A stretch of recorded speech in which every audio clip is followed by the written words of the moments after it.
Welcome to Pub Talk, the unofficial official craft beer podcast of Oklahoma, where we're all about the 3 Bs, beer, buddies, and bullshit. I'm Jeremy, your legendary host, and I'm joined as always by a guy who has never strapped on a scuba pack, but might if it meant a dolphin that's black, Michael. Hello. Threw me off. That's a good one. Today we're coming to you from Marshall Brewing Company, where we have the pleasure of sitting down with their taproom manager, Kyle Johnson, just ahead of the release of their Black Dolphin Russian Imperial Stout. We'll chat all about his journey into craft beer, what's been going on at Marshall, and of course we'll talk about one of our favorite Marshall beers making its long-awaited return. Before we get into it, make sure to hit that subscribe button wherever you're listening, or if you're watching us on YouTube, so you never miss an episode. All right, let's get started.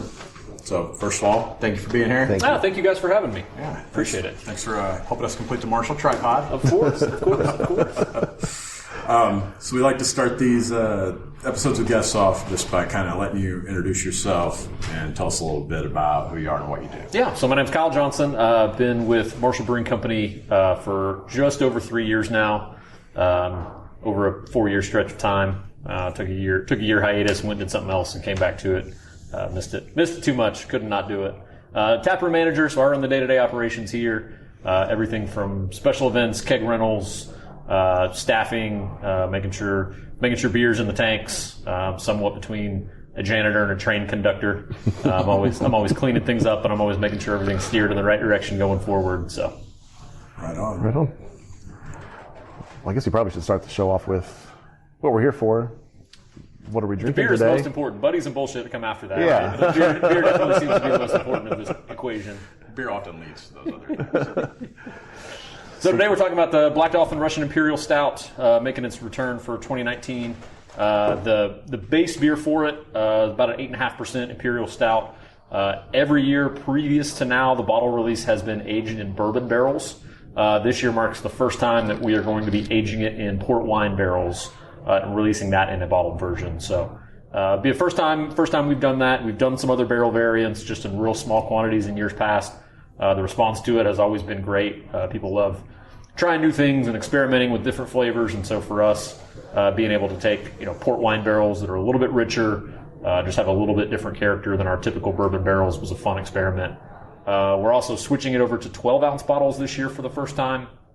That's a trend that's kind of long been coming down the pipe in craft beer, is moving away from those larger format bottles, as there are so many brands available now in liquor stores and in the market in Oklahoma from the resurgence of Oklahoma breweries in the last 5 years especially.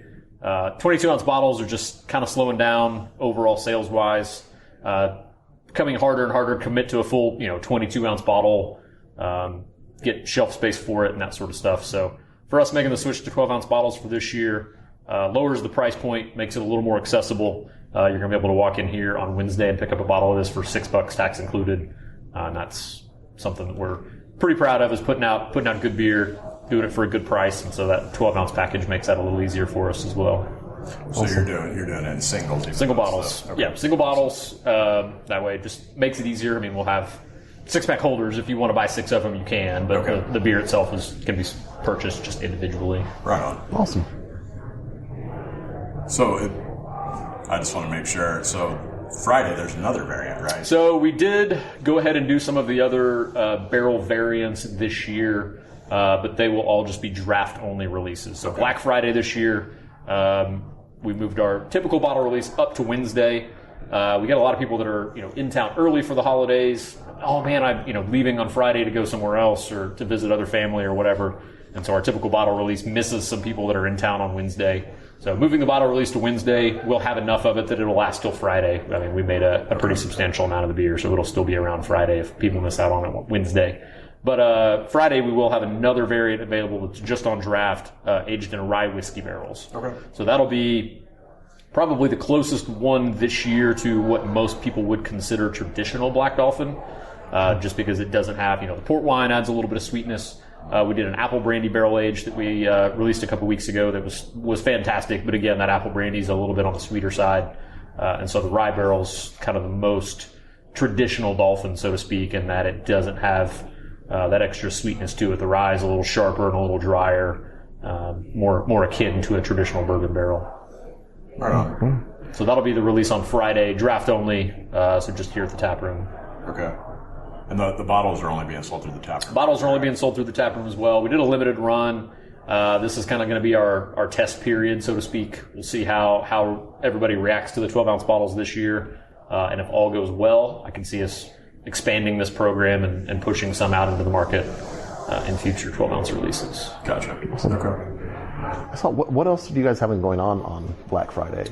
We've got live music planned as well. So we'll have 2 different acts playing throughout the day. 3 o'clock, Paul Gehring is playing.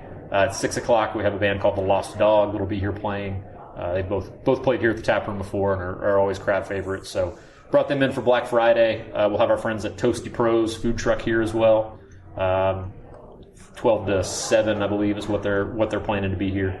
So we'll have beer releases in addition to the Rye Barrel. I've got another taproom exclusive that'll be coming out that day. It's called Dark at 5 Stout.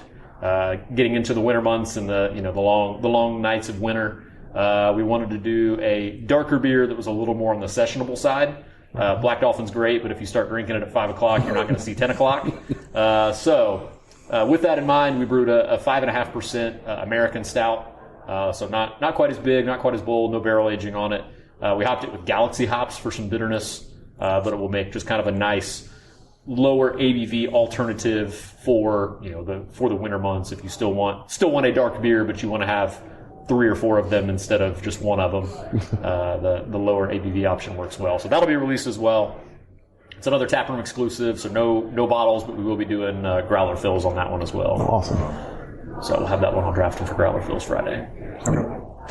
Well, before we kind of round out talking about Black Dolphin, we had Wes on a little over a year ago, and I remember him talking a little bit about the history of the name of the beer and stuff like that. As he was breaking the news that there was no 2018 Black Dolphin. Sad day. Yeah. Yeah, we got into a situation where we really wanted to do something special for our 10th anniversary. And so we did all of the 10 variants. We did a port barrel, rum barrel, rye barrel, Isla whiskey barrel, gin barrel, apple brandy barrel. And so that took up not only physical real estate in the brewery with those barrels aging beers, but also just the production side of it. Having that beer in the tanks, getting it into the barrels, getting it out of the barrels, getting it packaged. Between that and the other law changes that were coming down the pipe that we were preparing for in terms of the new tap room, canning line, all of that stuff kind of converged at once, and it just kind of became a balancing act in terms of making sure that all of our day-to-day stuff, Atlas IPA, Sundown Wheat, those got to stay on shelves all the time. Yeah. So when you get into a situation where you've got several different projects, the 10th anniversary beers ended up taking precedent over, that was the time and the energy that would typically be spent on the Black Dolphin. So that was where the pause in Black Dolphin was. Gotcha. And I could definitely see going forward now, depending on how the release goes this week with the 12-ounce model, getting back to a more traditional, having it every single year on Black Friday with the new package and being able to do, hopefully not only traditional bourbon next year, but also continue doing these, variant barrels, kind of the typically would have been a one-off in the past, but being able to get enough production out of them where we can do some bottling runs and do some fun things with them as well. Right on. That's awesome.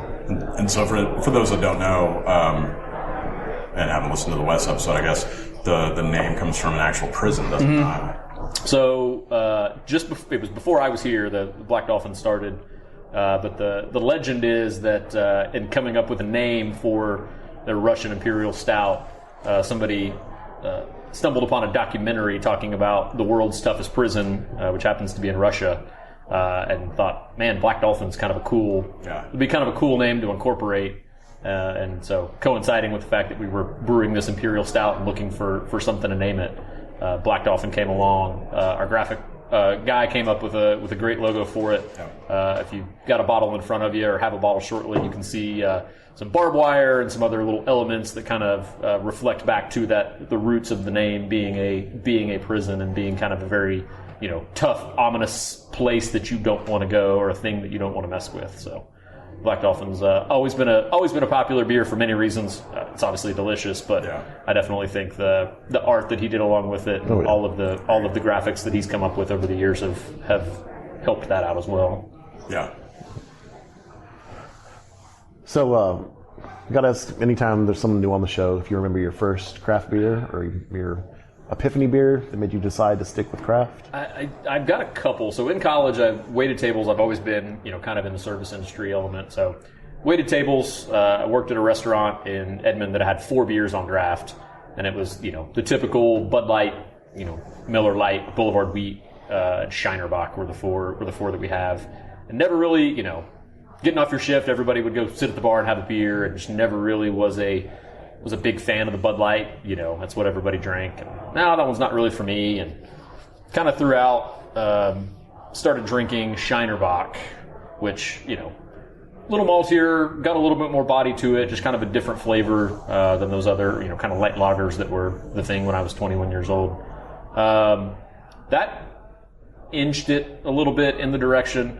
The next really big step for me was there's a Old Chicago in Edmond, and we would go Monday nights. We'd have our fraternity meetings after chapter let out. Anybody that was 21 would go, sit somewhere and have a beer. And if you've ever been in Old Chicago, you have their world tour, which basically they give you a card. They swipe your card every time you come in. It tracks what beers you try, how many you've had. There's, if you try 20 beers, they give you a keychain. If you try 50 beers, they give you a T-shirt or whatever. Whatever the levels were, whatever the different prizes were. So through that, we would just, go sit on Monday and have 2 or 3 beers a week. And I finally, you get through Jamaica and you get through the, kind of the crappy beers that you're somewhat already familiar with. And I got to England and started drinking Samuel Smith's, and I had their nut brown and I had their oatmeal stout. And I can remember drinking them and being like, holy fuck, this beer is good. Where has this beer been all my life? When I'm drinking, Bud Light and Miller Lite and Coors Light and whatever else is available to a 21-year-old, getting some of those bigger beers and being like, man, I paid $7 for a beer and I'm okay with it. That was a lot of money to 21-year-old me that was, normally drinking $2.50, $3 beers, $7 a bottle. That thing was expensive, but it was absolutely delicious. And so that was probably really where it started. And then from there, just kind of continued on. And it's like, well, if I'm just finding this out, what else is out there that I don't know about? And so that kind of started the next progression of hey, let's go find some breweries while we're out of town, and let's go see what else is out there. Wasn't too terribly long after that I came across Marshall for the first time. So it was probably within the next 2 years or so after that Marshall opened their doors. Yeah, they were kind of in that time frame for us. It would have been 2008 was when they opened. It would have been 2006, 2007 that I would have been drinking Sam Smith. Yeah. Well, sticking with the back in the day. Well, I guess not necessarily back in the day, but your journey into craft. So, do you have a favorite style of beer and or a favorite beer, whether Marshall or otherwise? I always tell people when they ask, I'll drink anything you put in front of me. I mean, most craft beer drinkers have gone through the same progression where it's love Imperial Stouts and barley wines, and then the 9.5% triple IPAs and whatever else of the extremes that you can throw at me. So I'm definitely to the point now where I can still appreciate all of those things. I can appreciate a good barley wine, but if the question is what's in my fridge at home when I go home and I'm cooking dinner and grilling out and just want to have a beer, I've always got some sort of Pilsner or lager, just something clean and easy to drink. And I've always got something within the 5.5%, 6.5% range as far as a hoppy beer, something. Some of my go-tos, this Land Lager is obviously one that has done really, really well for us. So I have to be a homer and say it first, but there are several others in the Oklahoma market that are doing really well. Yeah. Oak Valley's 10 Killer Pilsner is another one that I love. Stone Cloud's got some great beers. Their Havana Fair Pilsner is a nice one that I've enjoyed. And then as far as the hoppier styles, Atlas IPAs just kind of become a staple in my fridge. It's been one of the top sellers for the entire duration of the company's lifespan. So there's a reason. It's a good, well produced beer, very balanced. It's not just going to burn you out with hops.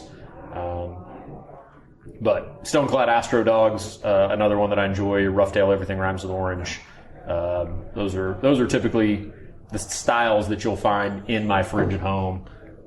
If I'm just gonna sit at the house and have a couple of beers, those are usually what I've got. I'm always curious. How do you go about recommending beer to the people that come in drinking the beer? You mentioned earlier the Coors Light, Bud Light, stuff So like people that. always ask, what's your favorite beer? What do you like? Yeah. And the toughest thing to say in a very short period of time when we're busy and, I don't have time to delve into a whole thing with them is, what I like is less important than what you like. Ask me what I like, that's all well and good, but if I'm a hophead and you're looking for something light, I'm going to go, oh yeah, Green Country is my favorite. I love that beer. Yeah. And I'm going to hand you one and you're going to take a drink politely and walk away and you're going to drink a quarter of it and set it down and leave because it's not what you like. So understanding what that person is looking for, what they, enjoy about beer. So using, your example, if they're just wanting something Bud Light, Miller Lite, Coors Light, esque, breaking that down to, they want something simple flavor, they want something clean, something that's not going to be super heavy or super bitter. And so finding a beer for them like this Land Lager, here at the taproom we do another one that's always a crowd favorite called Smash Rules Everything Around Me. It's a single malt, single hop pilsner.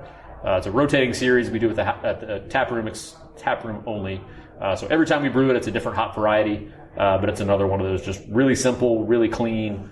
This batch is a German bittering hop that's just real light, easy to drink, and then knowing, standbys like Sundown Wheat, beers like Kolsch that maybe people aren't as familiar with, but are another just really traditional German style, very simple, lower ABV, lower bitterness, and finding something for those people that they can, drink and appreciate and enjoy, and maybe that's the beer that gives them something to grow on and something to move to and say, man, I really like that This Land Lager, what else do you have that's like it? And then that's where I can go to like, all right, well, if you like that, let's step you up a little bit and go to a Arrowhead Pale Ale, or let's go to a Dunkel and kind of go, the darker route where still not super bitter, still not super high ABV, but you're kind of inching them forward in that progression of like, oh, this beer is darker in color, but in the case of Dunkel, it's 4.8%. It drinks super light, and getting, people over that idea in their head that, IPAs are all super bitter, like eating pine cones, and dark beer is all, heavy and roasty and it's going to fill me up. And that's not at all the case. Yeah, I love mind fucking people by handing them a Dunkel. Yep. Oh, yeah. Yep. So we kind of alluded to it earlier in the episode. You've worked here for several years, but you did take a break, and that was to open Roosevelt's, correct?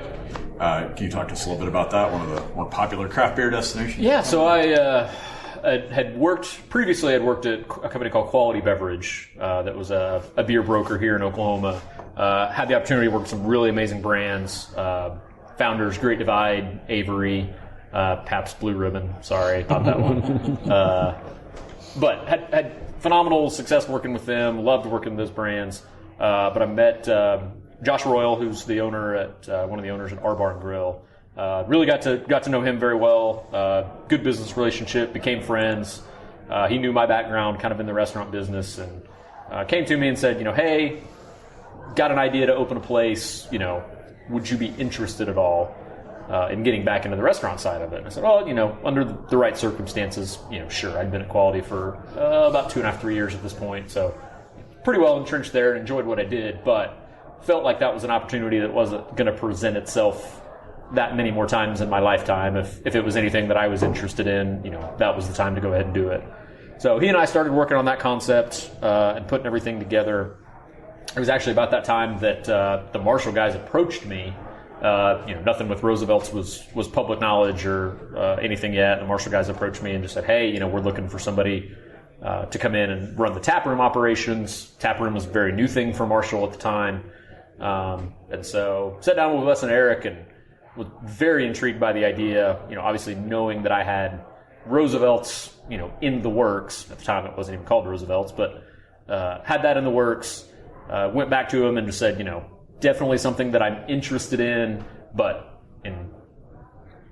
for transparency purposes, like I'll tell you that I have something else working, and that it would likely just be a short-term deal, with you guys as I finish this out. And so they were fine with that. Worked out really well. Gave me a good kind of transition time to come over and help them out, and then also get everything up and running at Roosevelt's. Left and was at Roosevelt's for about 14 months, so just through the first anniversary. decided to step back there. The restaurant business is a pretty grueling one in terms of just 90 hours a week.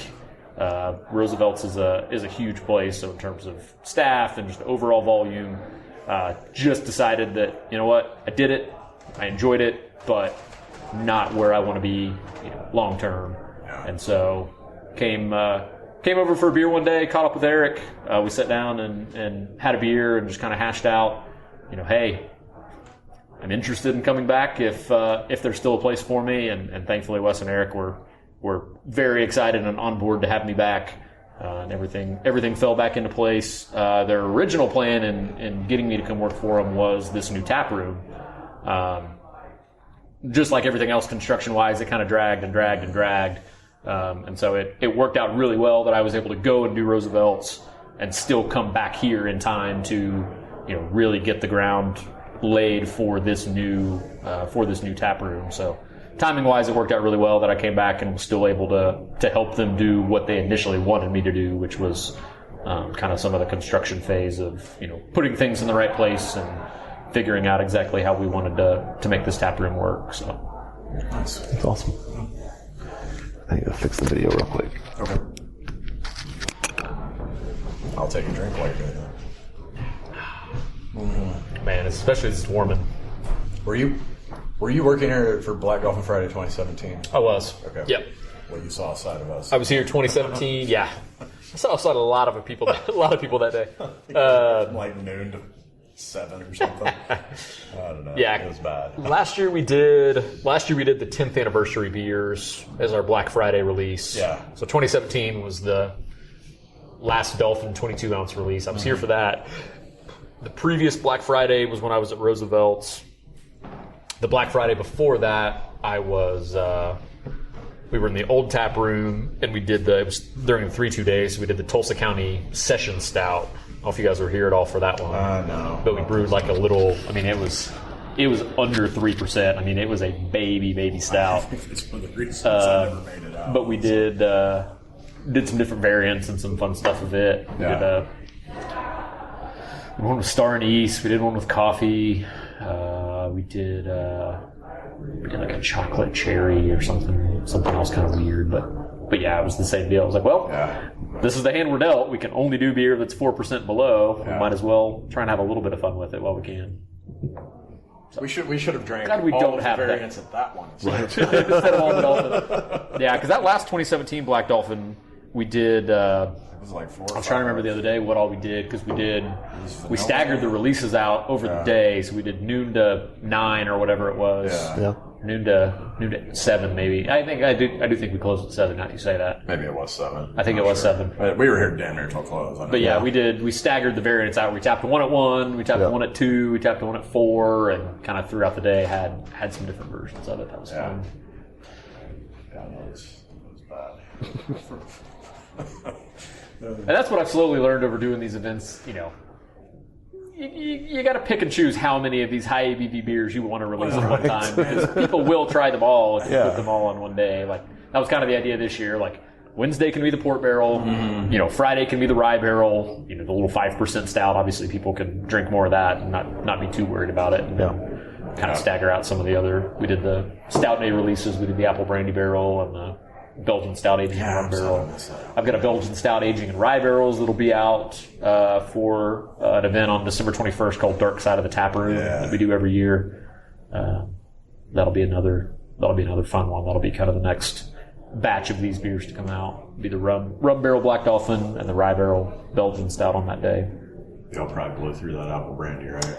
Yeah, I've got a keg of it left, so I didn't tap all that we had. So it'll make one more appearance, possibly Dark Side of the Tap Room. We'll have to see. Okay. But it'll make at least one more appearance. Awesome. Well, I guess going back to some of the other events that you have coming up, you've got a lot coming up over the next month. Saw one online the other day, your Ticker Thursday. Yeah, so Ticker's kind of a fun new series we've started doing. Eric came up with kind of the concept of another, rotating taproom exclusive beer where we just focus on, one single hop at a time. And so that was where Ticker came to be. Session IPA, so about 5.5%, but it really makes a nice canvas for some different and unique hops that maybe people aren't as familiar with, and being able to use that hop exclusively, both in the boil and dry hopping, so that way people can taste the beer and kind of get a feel for what that one specific hop tastes like, what it smells like, what characteristics it has. Because most beers you grab, most IPAs have 3, 4, 5 different hops, kind of blended together throughout the process. They all have different flavors they bring to the table, but being able to focus on, one hop at a time, is kind of a fun thing for us to do here at the tap room. So the Ticker series was born.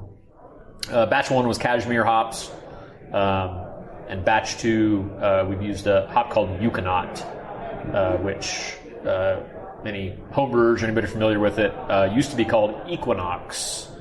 And there was a trademark dispute over Equinox that ended up getting settled by the hop grower changing the name.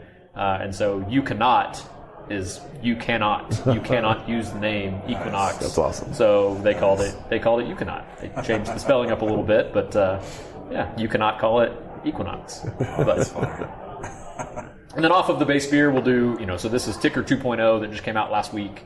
The Ticker Thursday events that are coming up will be variants of Ticker 2.0. So I've got one that we dosed with grapefruits. I've got one with serrano peppers that I actually smelled yesterday as we transferred it over, and it smells incredible. So I'm really, really curious how that one turns out, because I've never done anything quite like that with an IPA before, especially.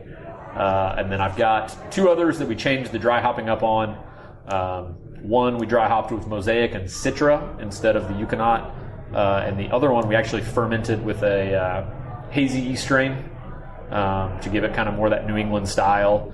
And then we used Mosaic, Galaxy, Yukonaut, and Amarillo in the dry hop. So those will all be different variants that come out Thursdays in December, starting on the 12th, and then going December 19th and December 26th as well. Those usually blow same night, don't they? So we did a little bit more this time. The first time we just did one small keg of each, and they typically either were gone that night or were gone, pretty early on Friday afternoon. We made a little bit more of all of them this time, with the exception of the Serrano. I wasn't willing to bet that the Serrano was going to turn out just super awesome, so we did a smaller quantity of it. But the rest of them we did a larger size. So they're either 50-liter or half-barrel kegs of the other variants. So with the goal of being something that lasts for a couple days and let some more people try them. Right on. So, curious, with Marshall being kind of one of the leaders in the law changes and things that happen here in Oklahoma, do you find yourself in any unique challenges kind of having to lead the way on that stuff? Adam and Eric did so much of the work on that, and they've obviously gotten to where they are. That was kind of the thing for them starting out was, they were the only brewery in Tulsa. There wasn't really anybody else to stand around and just be like, oh, well, somebody else will probably do this eventually if we just kind of tread water long enough. Like, they knew for, long-term viability of the brewery that they would have to go, okay, hey, we're going to have to, spearhead this up and at least get the ball rolling. And at that point, some of the other breweries in Oklahoma City jumped in. They were able to get the Craft Beer Association of Oklahoma formed. That ended up being one of the bodies that was able to do some fundraising, to get a lobbyist hired. Because that's the thing, you can go to the Capitol all you want and march and say, hey, please do this. But having somebody there day to day, having somebody actually there lobbying that knows what's going on and knows the players was definitely helpful to the overall cause. And really anymore, I feel like everybody else has kind of stepped up through the organizations and said, all right, we're here, but it's going to take all of us to keep pushing to get it. It's not just one person or one entity anymore that needs to take on, the onus of getting it all done. It's, these laws benefit everybody. These laws benefit the customers. This is what we need to do. Let's all push for it. So definitely think all the brewers have stepped up, and not only through, advocacy and, if you remember the law changes a couple of years ago, just calling your senators and, groups like Local got into it. Kevin Douglas Hall, wherever he is out there listening somewhere, did a fantastic job organizing Local and getting the grassroots side of it going. to the point where, now the breweries are able to focus on, fundraising and doing some of that sort of stuff through our events throughout the year, to where we can continue to push and get some of the other things changed that we'd like to do. Yeah. Awesome. So the beer garden's open since the last time we did an episode here. How's that been going? Do you have any plans for expansion? It's done really well. So the beer garden itself, we've got the space to kind of expand out a little bit more than what we did for phase one. We got it open kind of just in time for monsoon season this year. So I'd love to have a spring next year where maybe we don't get so much rain, because that was definitely a damper. I feel like we opened it April 19th and got like 2 good weeks before the floodgates opened, and it felt like it just rained every day in May and June. And then by the time the rain stopped, the heat picked up and it was too hot to really enjoy it. So we got some really great use out of it in the fall. We did our Oktoberfest celebration here on this September 21st. And had perfect weather that day, and was able to really utilize it. So just gives us a little bit more leg room. We can use it in those nice weather months. Dog friendly, kid friendly. So obviously you can have pups out there and give them a little bit of leg room. Games for the kids, games for the adults. It's been a fantastic thing for us. We've discussed at some point in time adding a standalone bar out there, just to give us kind of some more options. That's all stuff that's kind of down the pipe as we build and as we grow and have the ability to do those things. I think we'd like to see that happen, where we have a standalone bar out there that people can get service out there in the beer garden without coming in. But see if that's in the cards for 2020. Right on. So, one of the things that craft beer is good for is trends, right? And so Marshall's not necessarily known for following those trends. Yeah. Wanted to give you a chance to kind of talk to some of those criticisms that you see in beer groups and stuff like that. No sours, crazy adjuncts, these things. And some of it's by design, and some of it's just, it's more about staying true to who we are and the styles that we like to do. And I don't want to say this in a way that anybody can misinterpret as being about a certain brewery or anything like that. But, for us, we make German styles. Eric trained and apprenticed in Germany. That's what he's good at. That's what we love. Those are the styles that we like to make.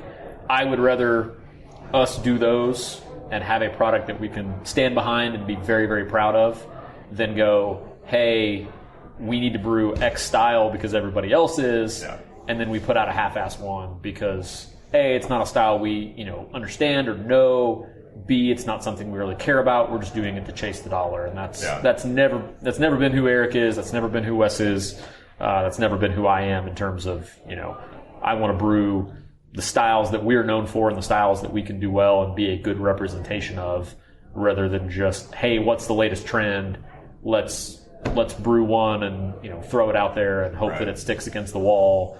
And if it doesn't, well, another trend will come in 6 months, and we'll jump on that one too. And so that's just never been who we are or what we're about. And if that's something that people criticize, that's okay. I understand. There are people out there that really like the hard seltzers. There are people out there that loved the hazy IPAs and loved ciders when they were the big trend, and everything else. And so that's okay. That's why there are 10,000 breweries in the United States now. Is there's something out there for everyone to brew. But I think part of what we do is the authenticity of staying true to who we are, and not trying to do everything and not trying to be the brewery for everyone. The sour aspect of it is one we get a lot. There's some fantastic breweries here in Tulsa and here in Oklahoma that are doing sours. That in and of itself, in terms of the techniques that you use, if you're going to truly sour them, the bugs and bacteria that you need to do it right, that's just not something that I feel like you can half-ass. Like, I feel like that's something that, one batch of sour this land lager goes out, and all of a sudden we're going to go, why on earth did we do that? Like, that's not something that, we need to chase or need to do if it's going to put those other, beers that we make at risk of being compromised, so to speak. Like, when you've got just these really light, clean German lagers, that's how they need to stay. They don't need to be in the same facility or in the same tanks that 3 days ago you pitched a crazy yeast strain in to do another beer. So in terms of that, never say never. We've discussed doing some sort of sour somewhere down the line. I can see it probably happening, at least on a pilot batch basis. Yeah. But it's never going to be anything that we focus more than 1% of our overall energy on.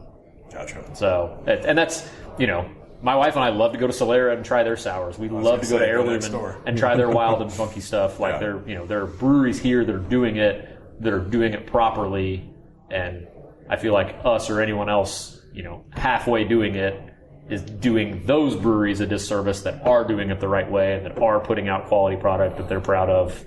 And so it's kind of letting them do what they do well. I don't expect to go to some of these other breweries and find clean German lagers. Yeah. I don't go in and yell at Chase and be like, why don't you make another Helles? Like that's he's good at doing other things. They're great at brewing some of those other styles, and so I'm all for celebrating what a brewery does as opposed to bemoaning them for something that they don't do.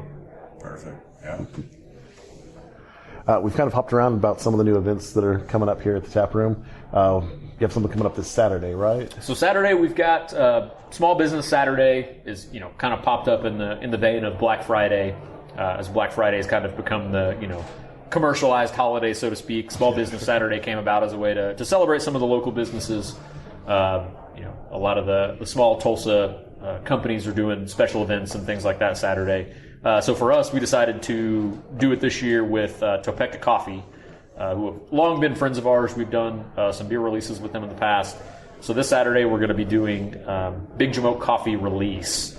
So we actually dosed a full batch of Big Jamoke with a coffee supplied by Topeka that we'll be bottling, kegging, and releasing on Small Business Saturday. Tyler from Topeka will actually be here doing some pouring. He'll actually be brewing some coffee and pouring it for people. Be selling bags of the coffee that we used in the beer. So if you really like the beer, you can actually get the exact same coffee and take home and make coffee for yourself. And then we'll also be bringing in the Bachelor's Table food truck, another great local chef who runs a food truck and does a fantastic job. He's going to be here serving all day, and then we'll have Bedlam football that evening as well, which people in Oklahoma, I guess, kind of care about. That's apparently a thing. Go Pokes. Go Pokes. As Jeremy and I both sit here in our orange hats. Mine's an Oklahoma City hat. I was worried but that you were it's gonna at be least the same orange. word. Yeah, actually. It's at least orange today, but it happens to be a Thunder hat. But yeah, so we'll have that game on Saturday night, so it'll be another great day. Hopefully another busy weekend if the weather cooperates. I think we may get a little bit of rain, but otherwise, looking forward to having everybody out. Big Jamoke Coffee's always fantastic. This will only be the second time that we've bottled it. We've done some small kind of draft-only releases over the year, but this will be the third time we've bottled it and released it. I did that the other day talking about it. Yeah, third time we released it. Y'all are really trying to make sure I'm here 4 days this week. Really is. Like, I felt so bad because I was like, man, like all of this stuff is just kind of piling up. Like, especially when you get into barrel-aged beers, like, we don't really do a ton of barrel-aged releases April through, October. Like, in the heat of the Oklahoma summer, like, we've got a lot of other things that we'd rather put out there than some of our barrel-aged stuff. And so, we get this bottleneck where it's like, oh, hey, we have all of these beers that have been barrels for 18 months already and are probably ready to come out now. Wow.